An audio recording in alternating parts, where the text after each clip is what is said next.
Hi అండి. ఈరోజు వీడియోలో చపాతీ, రైస్, రోటీ దేనికైనా సూపర్గా ఉండే బంగాళదుంప కర్రీ చూపించబోతున్నాను.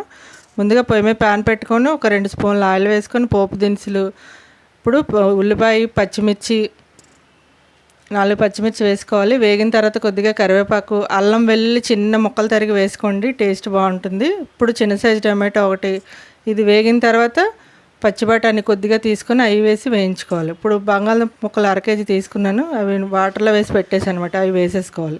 ఇప్పుడు బంగాళదుంప వేసిన తర్వాత రుచికి సరిపడా ఉప్పు, కారం వేసేసుకోవాలండి. ఇందులో ఎటువంటి మసాలాలు కూడా వేయడం అవసరం లేదు. అల్లం వెల్లుల్లి చిన్న ముక్కలు కట్ చేసి వేసాం కదా. ఇప్పుడు వేగిపోయిన తర్వాత వాటర్ వేసి మూత పెట్టి 10 నిమిషాలు ఉడకనివ్వాలి. ఇది ఉడికిపోయింది చూసారా. ఇప్పుడు ఈ టైంలోనే కొద్దిగా శనగపిండి తీసుకొని, 1 స్పూను 1/2 స్పూన్ శనగపిండి తీసుకొని వాటర్ వేసి కలుపుకొని ఇందులో వేసేసుకోవాలి. సరే చిక్కబడిపోయింది. ఫైనల్గా కొత్తిమీర వేసి దించేసుకోవడం అంతేనండి, చాలా సింపుల్. ట్రై చేయండి.